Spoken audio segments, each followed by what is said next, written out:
हवा बदली, पानी बदला और मुल्तान सुल्तान्स की किस्मत भी बदल गई। घर पे खेल रहे थे यहाँ मुल्तान में और ओन करते हैं ये एरिया को, इस टेरिटरी को, इस ग्राउंड को, इस पिच को, क्योंकि लाजवाब रिकॉर्ड है एट होम और ये घर है इनका और फोर्ट्रेस है। और आज पता चला कि 3 मैच हारने के बाद जब आप घर में आके खेलते हैं तो किस तरह से आप खेलते हैं। वो पहले हाफ में ही ऑलमोस्ट 60% मुकाबला जीत गए थे, 228 रन किए और लाजवाब बैटिंग की यासिर खान ने। बेंच से उठ के सीधा मैच में खेलते हैं और पक्की बैटिंग करते हैं, कोई ज्यादा इम्प्रोवाइजेशन नहीं की उन्होंने। पुल शॉट भी खेले, ड्राइव्स भी खेले, अफरीदी को भी शानदार छक्का लगाया। मैंने प्रेजेंटेशन में पूछा आपकी फेवरेट शॉट इस इनिंग्स की क्या थी, उन्होंने कहा शाहीन अफरीदी को, उन्होंने जो फ्लिक पे छक्का मारा, बहुत बड़े छक्के लगाए। इसी तरह से जमान खान के पहले बॉल पे सीधी मिड विकेट पे कोई 95 मीटर का छक्का लगाया। स्पिन को अच्छा खेले, लंबी इनिंग्स खेले, ये वो ऐसा नहीं था कि 15-20 करके आउट हो गए हो। और बहुत बड़े वो टैलेंट दिख रहे हैं, बहुत कम टैलेंट दिखे हैं इस दफा के पीएसएल में। सो यासिर खान जो है उनको जो है मैं समझता हूँ आगे चल के इस पीएसएल में, और अगर यही मुल्तान में उनके मैचेस और हुए तो बहुत बड़ी परफॉर्मेंस कर सकते हैं। फरहान साहबजादा फरहान दूसरे ऐसे हैं जिन्होंने फॉर्म दिखाई है और अच्छे दिख रहे हैं। इसी तरह से उबैद, टैलेंट है इनमें, नसीम शाह के भाई हैं, आगे चल के व्हाइट बॉल क्रिकेट में खेल सकते हैं। 145 की स्पीड है, स्लोअर बॉल भी करते हैं, टेम्परामेंट भी रॉक सॉलिड है। आज रिजवान ने उनको डिफरेंट मोमेंट्स पे लगाया और उन्होंने बहुत अच्छी परफॉर्मेंस दी अंडर प्रेशर। सो कहानी कहाँ से शुरू करें? एक तो रिजवान और यासिर की जो पार्टनरशिप थी 70-80 की 6 ओवर्स में, उसी से मुकाबला जो है वो प्रेशर एक तरह से क्रिएट किया और मुकाबला अपने नाम कर लिया। और उसके बाद ये रिदम कंटिन्यू हुआ। ये बड़ा जरूरी था कि उस्मान खान जब आए तो रिदम को पकड़ के चलें, इसी तरह से जब इफ्तिखार आए तो रिदम को पकड़ के चलें।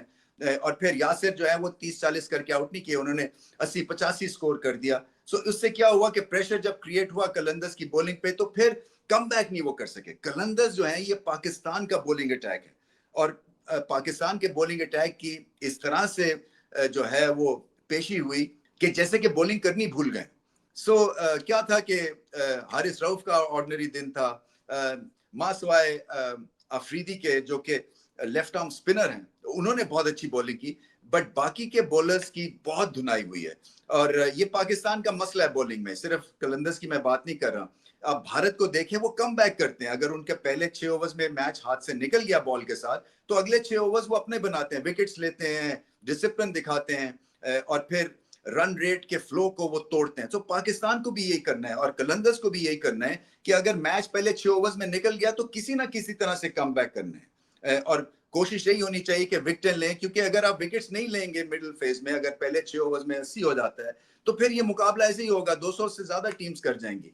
और फिर वो डेथ ओवर्स में भी बॉलिंग ठीक नहीं हुई। शाहीन शाह अफरीदी फ्रस्ट्रेटेड दिखे। और फिर बैटिंग जब की कलंदर्स ने तो जिस तरह से फखर जमान ने शुरू किया ऐसे लग रहा था प्रेशर क्रिएट हो गया, मगर वो जॉश लिटल ने जो उनका कैच कर लिया है वो इस टूर्नामेंट का बेहतरीन कैच, वो ऐसे लगा गेंद आसमान को छूने तक पहुंच गया है और छू के वापस आ रहा है। और बहुत ही अच्छा अंडर प्रेशर उन्होंने कैच किया। गर्मी सर्दी भी हुई उनकी विली के साथ फखर जमान की, बट चलता है। मेरे ख्याल से मामला गर्म होना चाहिए, मौसम भी गर्म था। सो दिखने में अच्छा लग रहा था ये कंपटीशन। फिर उसके बाद बिलिंग्स अच्छा खेले और बिलिंग्स की इनिंग्स भी प्रेशर क्रिएट कर रही थी। सिकंदर रजा ने 50 किया, एंड में वो भी अच्छा खेले, सो उनको भी ऊपर भेज सकते थे।